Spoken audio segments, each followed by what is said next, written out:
This is the Evansville Wartime Museum, and today we are here with Marcus Norman. Marcus, can you tell us your full name and when you were born? My full name is Marcus Eugene Norman. I was born on April the 4th, April 30th, 1930, in Crittenden County, in a little town by the name of Mexico. And when I tell people that I was born in Mexico, they kind of look at me and I have to explain what the rest of it is. So, you grew up in Crittenden County, Kentucky. Tell us some about your family and where you went to school. Well, my dad had the house built and we moved into it in the fall when I was born in that year. And I went to school in Marion, went to grade school in Crane, and went to high school in Marion and graduated in 1948. And I came to Evansville and visited a friend of mine up here. And he worked at night, and he said, well, let's go to the plant so I can get my check and we can run around this on Friday night. Well, I went there and Mr. Help said, well, you bring some help, son? He said, yes. I filled out an application, took a medical exam, and went to work that night. And what plant was that? Inland Container. Okay.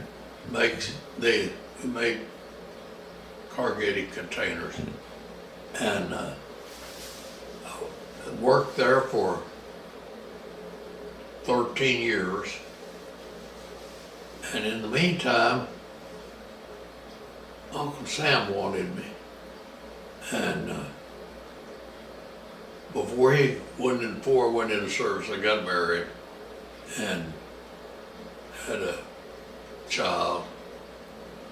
And I was married on May the 27th, and on June the 25th that year was when the Korean War broke out. 1950? That would have been 1950? Yes. Okay. And they didn't call it a war, they called it a conflict. But when people start shooting at you, that's a war to me. And I was working in an inland container, and So where was that? called me one time and said, if you want some other service beside the Army, you need to volunteer. Well, I didn't want to be in the Army. I didn't want to walk, and I didn't want to swim. So I said, well, I'll join the Air Force. I joined the Air Force in fall. It was October the 9th, 1951.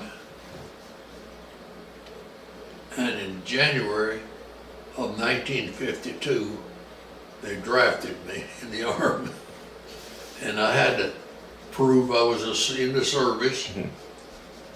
And I went basic training in San Antonio, and went into ground training. There was a school they had there.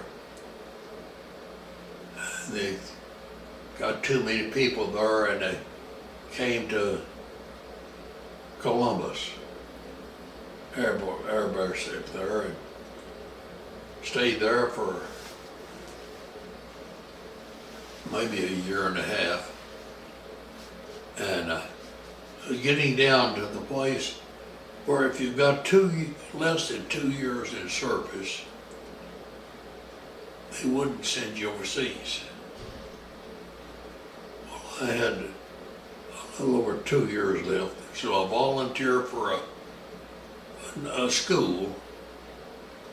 I went back to Texas, went to the airframe and engine school, graduated, and I was one of the most, I graduated with the most high of anyone that ever graduated from there. Because of that, they gave me my choice of bases to be stationed. Korea, Iceland, Greenland, Alaska, and Korea. Well, that was kind of easy because only 2 places I could take my family. So I chose Bermuda, Kennedy Air Force Base. And on the way down there on the plane, I found out that they had an opening in the flying group. And I said, well, I'd like to find out about it. I went into training and then I went to flying, but I was an engineer, flight engineer. My job was to make sure the plane was ready to go.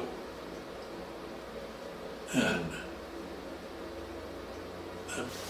because I was in Bermuda, I got station allowance because that was higher than what the government was normally pay.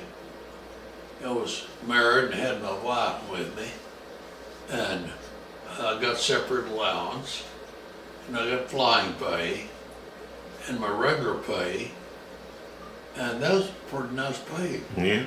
But they paid you by the month. And at the end of the month, your money is getting pretty thin. And you find a quarter in your pocket has something, that was a prize. And I got into, it's MATS, Military Air Transportation Service. And we had, it's kind of like a bus route. We carried cargo, passengers, and we called it a garbage run. We carried vegetables overseas. What kind of plane was it that you, It was a C-54, C-54? a four engine, had 2,000 horsepower engines on it. They later put 2,800, but not on mine. And so I was flying back and forth across the Atlantic. Flew for 16 months. And when I counted 100 times crossing the ocean, I quit counting. And one trip, coming back from Germany,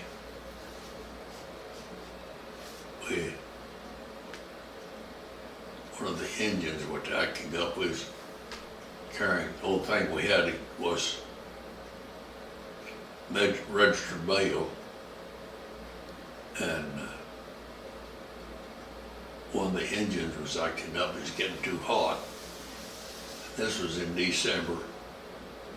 And you're 14,000 feet high, it's about 0, but the engine was running hot. So we had to shut it down, and we landed in Nova Scotia, Canada. And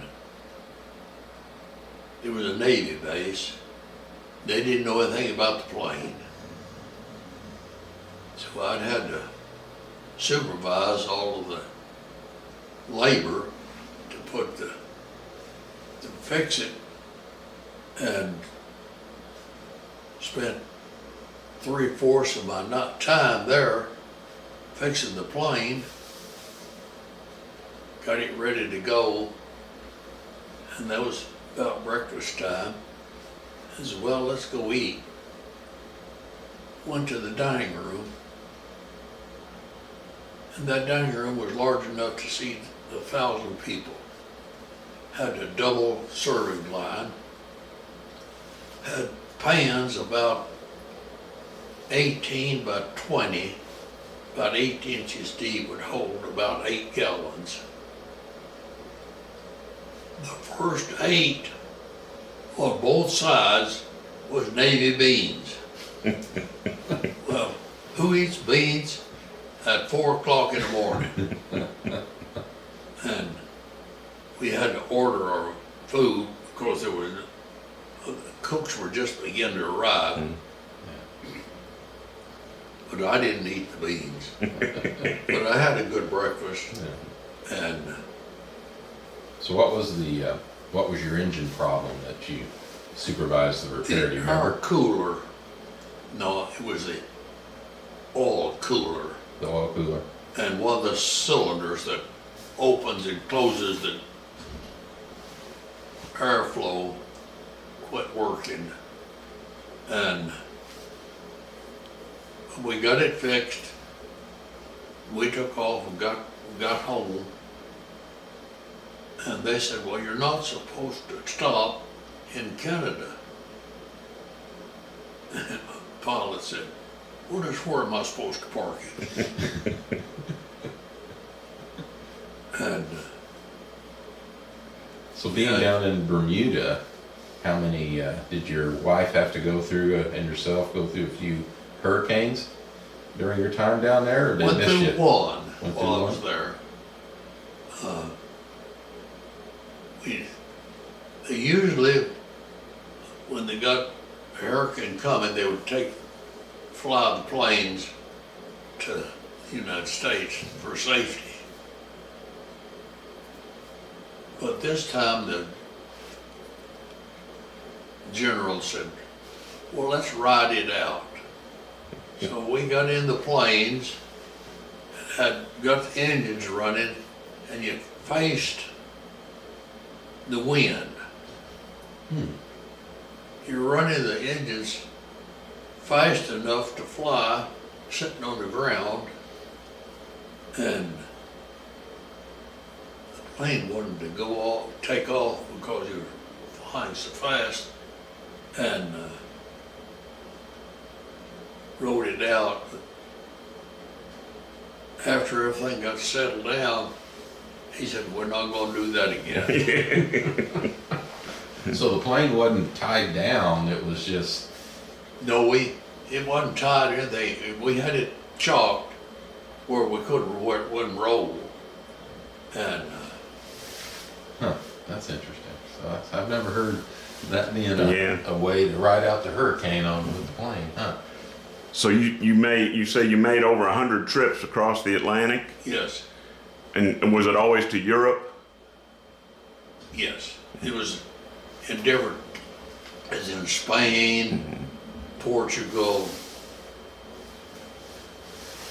French Morocco, in and around the Atlantic, the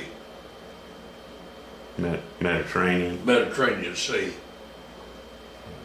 One trip we went over there, went to French Morocco, and went to a little town with the name of, I forget the name of the town now, but anyway, went to a little restaurant down the town. The Vine Covered Shack was the name of the restaurant. And, well, what do you order for lunch? Well, it's hard to mess chicken. So I said, well, give me a chicken sandwich. They brought a French platter about that big. On one side was a slice of French bread with a pickle and a slice of onion on one side. On the other side was a half of a chicken cut right down in the middle with a bandsaw, and that was my, The bones were still in it. yeah. Well, that's kind of hard to eat. And that was an expensive meal. That cost me 9 cents. Now, mind you, this is in 1953, early 54. I got discharged in 1955. I got out of service in November, and November. Started to Evansville College in December that same year, because I could get GI assistance, but then you had to pay, and then if you paid a C or above, they would pay you. Okay. If you didn't, they wouldn't pay you. That's the way it was then. Well, it took me 8 years and 3 months to get a 4-year degree. When I was working at night, going to school in the daytime, I had a family and a child, buying a home, working nights, going to school in the daytime. I wouldn't see my kids until Saturday when they were out of school. Yeah. Because when I'd go to school, they were asleep. And when I come in and go to work, I wouldn't see them then. And it was kind of rough for a while, but I made it. And I was still working at Inland Container. And after that, I went to work for, they didn't want me bad enough to pay me. So I went to work for George Cook's Sons here in Evansville as a mechanical engineer. Stayed there 16 years. And Firestone over in Henderson, we did quite a bit of work. And I had to go over there several times to help them out. And the head of the engineering department said, "Why don't you just go to work for us?" I said, "Well, I've got a good job." And I have to think, going back to, "Well, dummy, why didn't you talk to him?" So I was maybe a couple of months over again. He said something again about it. I said, well, I'll talk to you, but I've got some appointments I've got to keep up with. So I set a time to be with her, and he said, so I was talking to my wife, child, and going, because I've been at George Cook for 16 years, and he said, well, what if, and so forth. We talked, and I added $6,000 to my salary.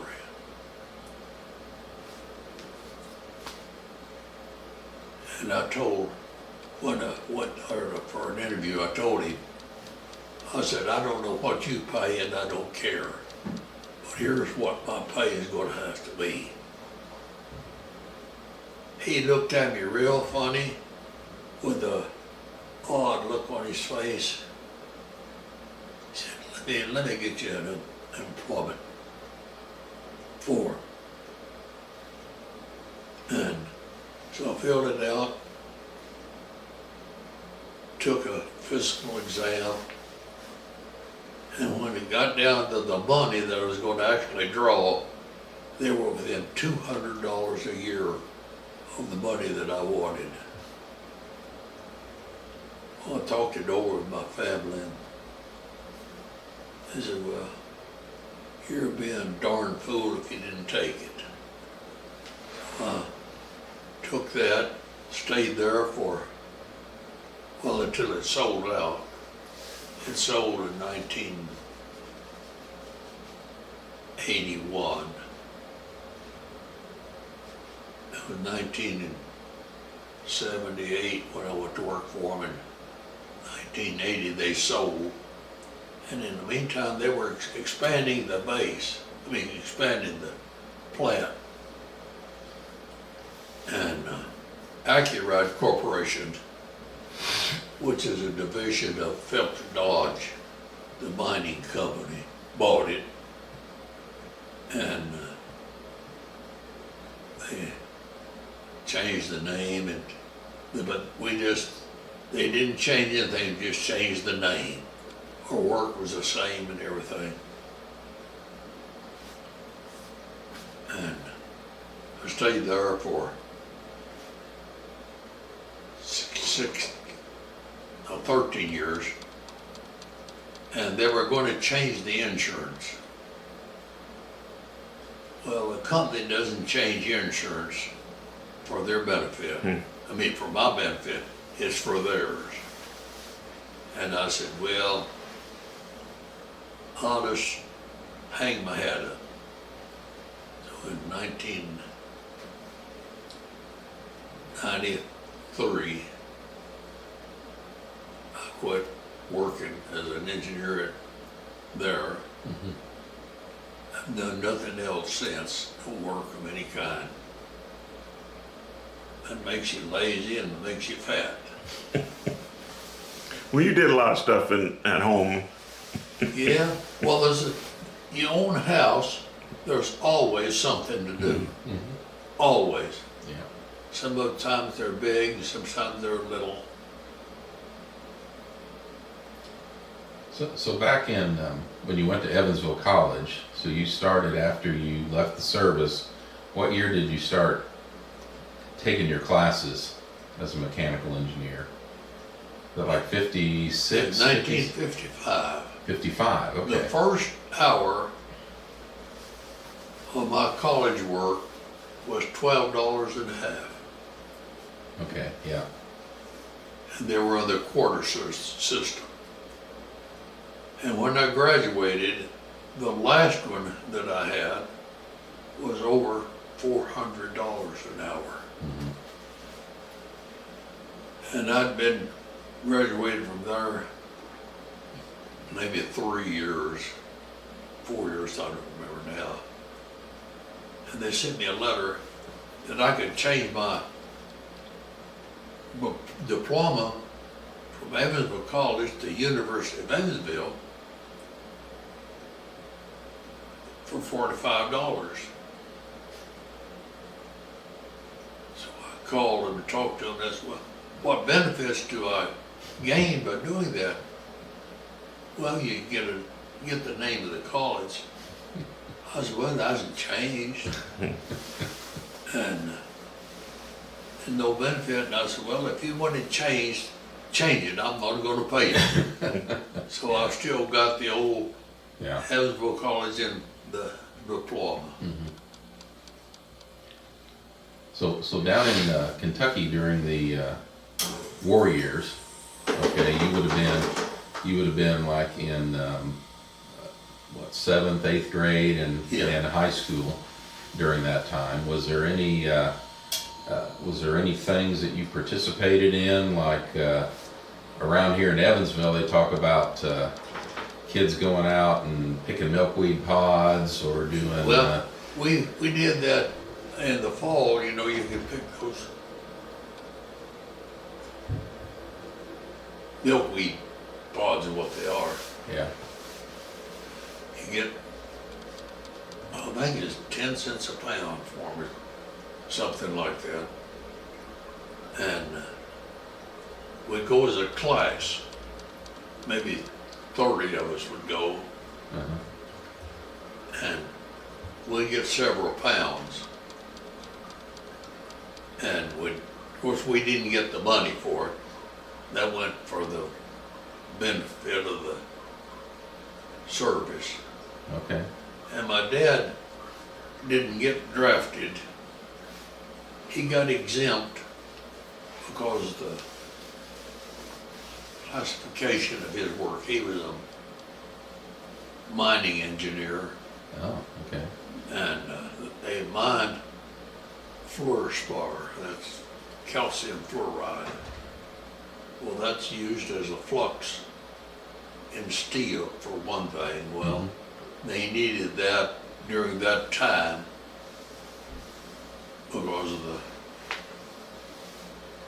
all of the expansion was going on in Evansville and all over the world. So the mine for that was fairly close to within a hour drive from your house Oh, where he worked? Maybe 6 miles. Okay, so it was real close then. Yes. And my dad worked there for 44 years and retired from there and bought a mine. He and his friend Okay. bought one. They mined that for 5 and 6 years. So he had a certain, he had a ration card where he could get tires and gas and everything because of his Yes. job and everything, Yeah, he right? got has a green card. That's not people coming for work in the United States, but that was what we used then was had a green card as a ration card. Yeah. And during the war, everything was rationed. My grandfather didn't use sugar. He was diabetic and he didn't use sugar.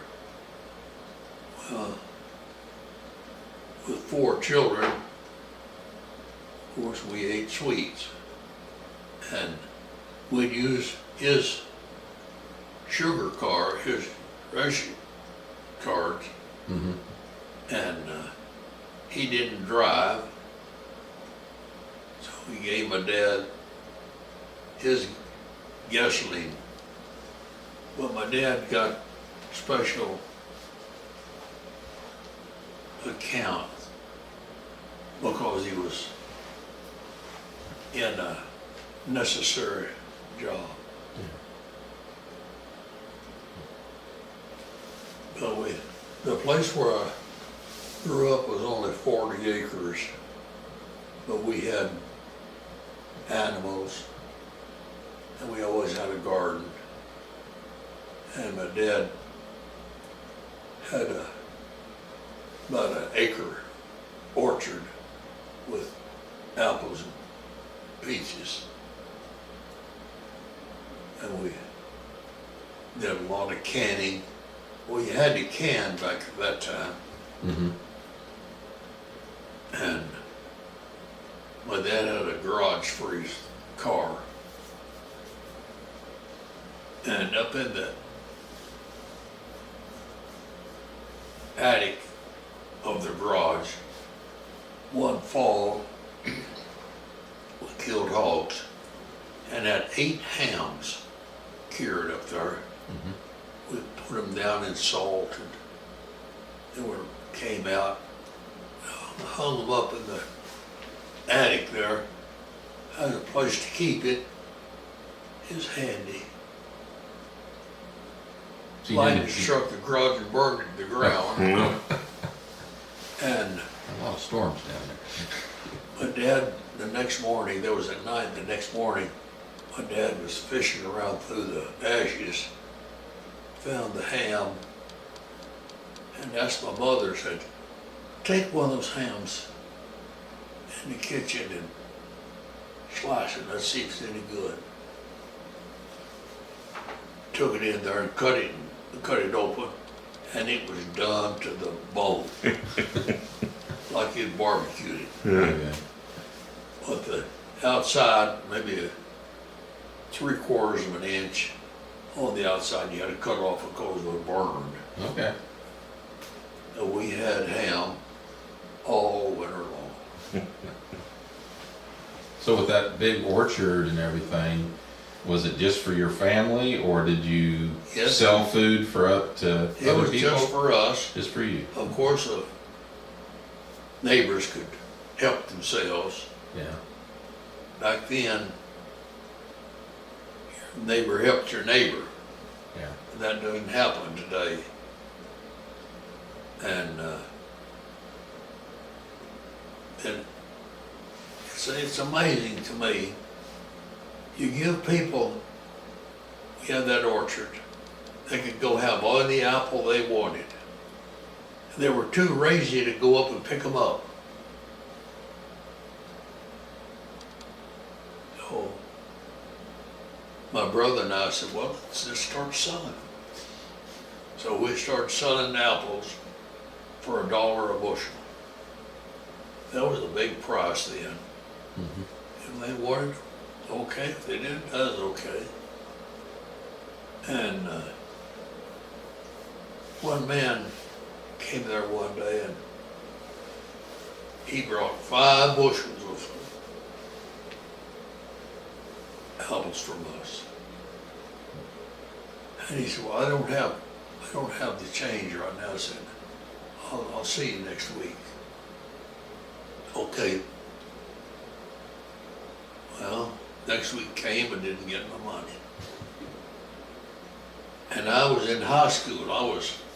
That was 3 or 4 years later. A man came to me one day and handed me $6. And I had a hard feeling against that man because he didn't pay me. But then when he paid me, I changed my mind about it. He was a better man than I thought he was. Did you guys make apple butter or anything like that with all your apples? Made apple everything. My dad bought an apple peeler.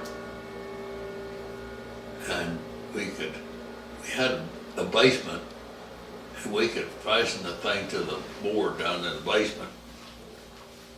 And if you turn it just right, at the right speed, the peeling from the apple would come out and go down in at a certain spot. Well, I'd set a bucket there to catch it.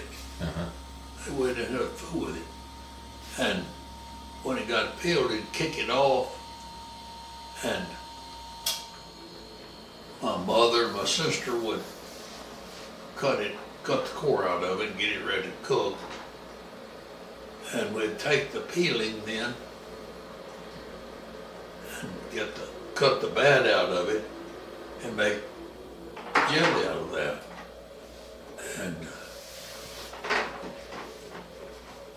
And we dried apples on top of the hen house, had a metal roof on it. We'd put a sheet down there and put apples on it. Okay. Every half day you'd have to go turn them.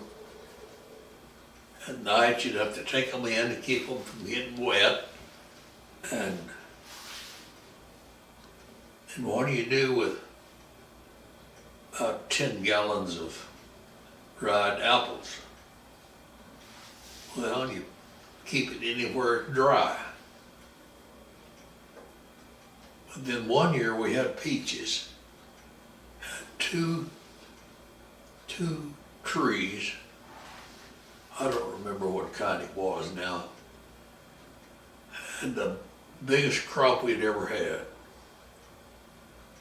And we'd go up the orchard and pick up 2 bushels of peaches in no time. And so we got to canning. And my mother said, we need to can all these we can because it'll be a long time before we have another crop like that. Oh, that fall, we canned 100 half-a-gallon jars of peaches. My dad built a cabinet down in the basement for us to put it in. Yeah. And we ate peaches for 5 years. Yeah, they can keep a long time. Well, we forgot to date the jars. You know, today, they date them for a year or 2 years. There's more food thrown away than to take that to the countries where people are hungry, they'd eat it. Well, the people here,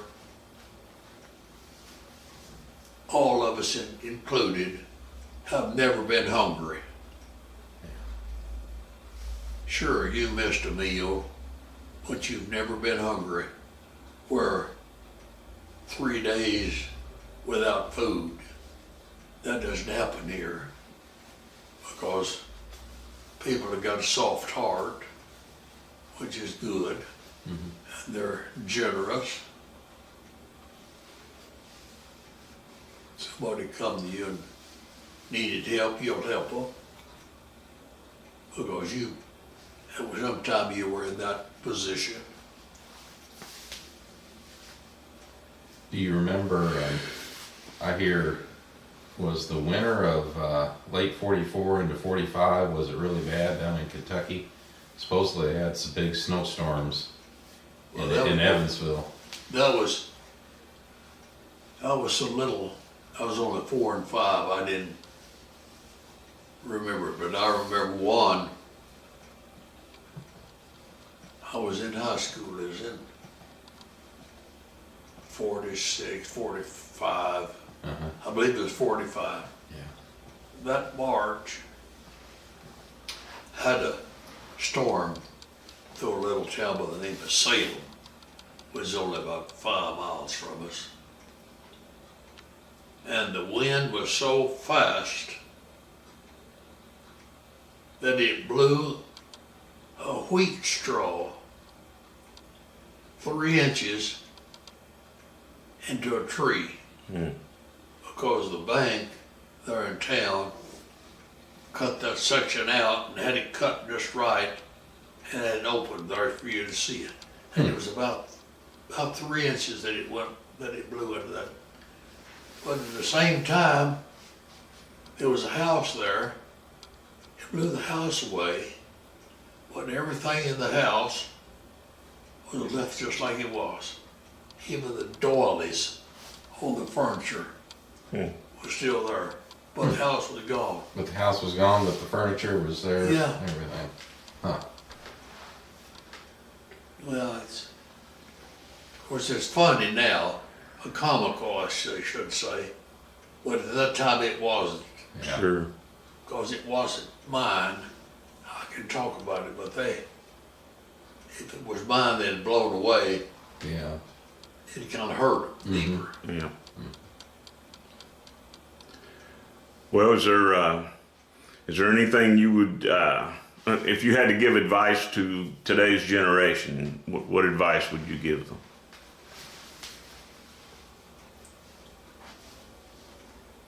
Learn math.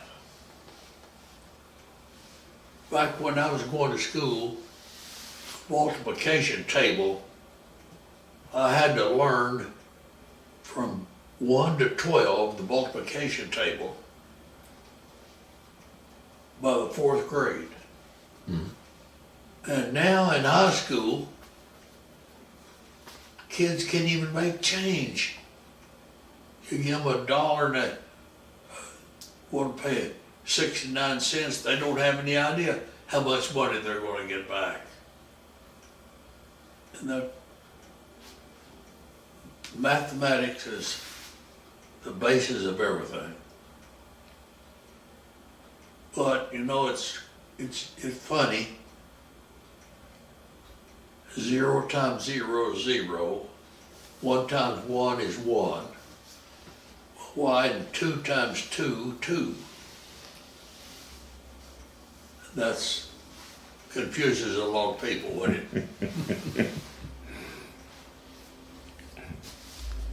Was there anything else you'd like to tell us today before we end our interview?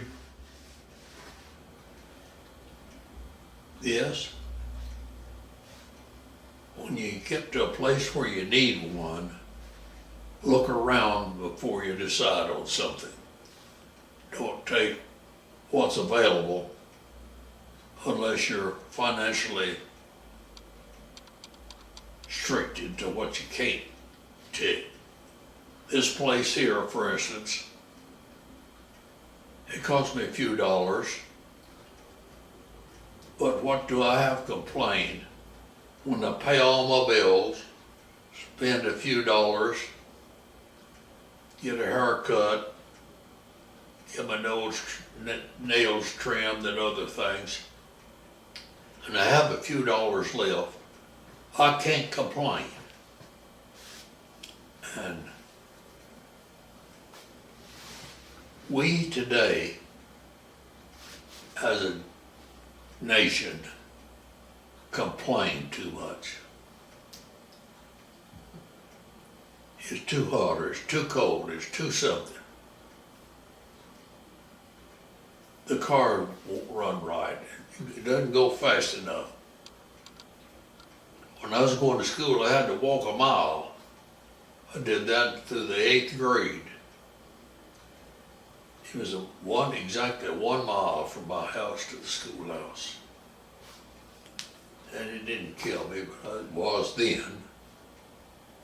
As hot or cold.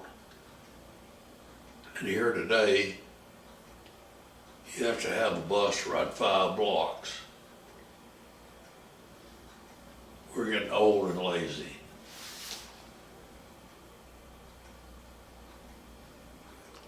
All right, well, thank you for your time today, and we appreciate you sharing your life story with us, and the Evansville Wartime Museum appreciates you. Thank you.